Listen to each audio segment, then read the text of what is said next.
Well, hello, Andrea. Hello, I understand we're Albert. going to do some buttermilk biscuits today. We are. I'm wearing my flannel. Perfect for Southern biscuits. Get myself some coffee. And a buttermilk biscuit. And a buttermilk biscuit, sit on the porch and drink some gravy. So let's start with our flour. We're using all-purpose flour here. 2.5 cups. I'll get you to put it right in the bowl. All right, then we're going to go with some granulated sugar in the yellow bowl there, about 2 tablespoons. Everyone 2 tablespoons. See that? There we go. Baking powder. 2.5 teaspoons of baking powder. Yep. Bloop. And 1/2 teaspoon of baking soda. And then we're going to put a pinch of salt in.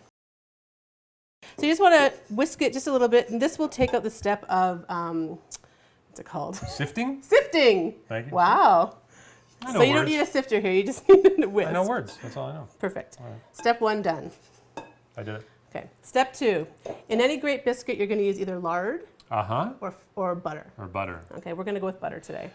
Oh, thank goodness. So normally what you're going to do is you're going to use 2 knives or a pastry cutter to cut in your butter. Right. Okay, but what you want to do is you want to keep that butter really cold. Right. So I'm going to give you a tip that's going to help you keep that chilled butter. Okay. So we're going to use a grater here. Okay, so you can put your grater right in your bowl. Then you're going to take your chilled piece of butter, and it has to be cold for this, and you're literally going to grate it in. Now, why does it have to be cold butter? Is that because it grates better or something? Or? Well, it does grate better, but when you make biscuits, you want to make sure that your butter is nice and cold so you get that nice flaky biscuit. So I'm going to get in here with my hands, and I'm going to start just working it together so you get a course meal. I'm going to get you to crack 1 egg into 1 cup of buttermilk, because of course these are buttermilk biscuits. Yeah, I've never cracked an egg before. Perfect. Congratulations. Whisk it up. So I was down by the general store the other day. Yes. Saw Maylene. What's she up to? Oh, nothing good, let me tell you. She was bragging about her plum.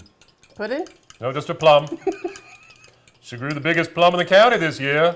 Fantastic. Gonna get a blue ribbon. That looks good.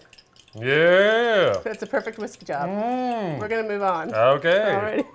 All right, we're going to make a well here. What we want to do is we want to move the flour to the edge of the bowl so that when you pour in your liquid ingredients, it doesn't splatter everywhere. Perfect. And then you're going to use your fork just to start pulling that all together. Just start pulling in the flour from the sides. Okay. You don't want to overwork your flour here either. So because if you overwork your flour, if you really stir it a lot, what happens is you develop gluten.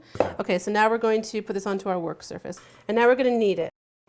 So you can just feel with your hands how soft and tender that is. Ooh, it's very nice. Okay, so we're almost there. Oh, I'm sorry. That's okay. I got carried away with the flour. Okay. So when you knead it, you turn it and you push with your heel. All right, you want to give it only 10 times. About 10 times you want to knead this. Like that? Now turn it away from you. There you go. Heel, perfect.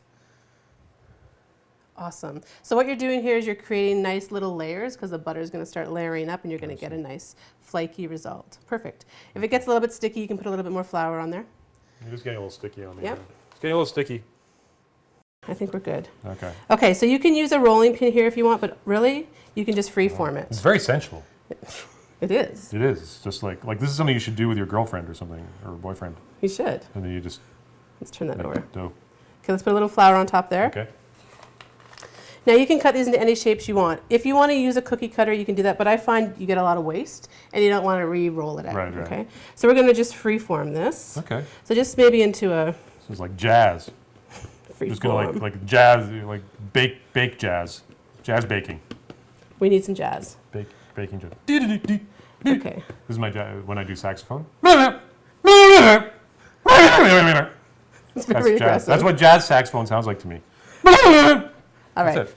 Okay, so you know what we're going to do now? I not use a cookie cutter. I know that. You're right. We're not going to use a cookie cutter. We're just gonna make one huge biscuit. I'm going to let you cut those in the shapes you want. Okay, let's do squares. Okay. Okay. So not the shapes I want. We're gonna make squares. How's this? Is I doing it right? Perfect. It doesn't really matter what they look like. It's going to matter what they taste like. And they're going to be delicious. I mean, That you can't go is- wrong with butter. That should be on a poster with a kitten. Doesn't matter what they look like, just matters what they taste like. And There then you a go. picture of a little kitten hanging from a branch. You know, that sort of thing. All right, moving right along. Okay. Okay, let's put this. We're gonna right. we're gonna put these on our lined baking sheet. Okay. All right, gently. Oh. Okay, let's take our pastry brush here and let's pour a little bit of buttermilk. This is just going to help brown them up a little bit. All right. Just a little bit. We're going to use it to brush the top. Have a little glass in the mornings when I milk my cow. Do you like buttermilk? I don't know. I've never had buttermilk. You should try it. So these are like a basic buttermilk biscuit recipe. Okay. You could grate some lemon rind into the flour and make lemon biscuits. You could crumble some blue cheese and put chives in there. So you can fancy it up any way you want.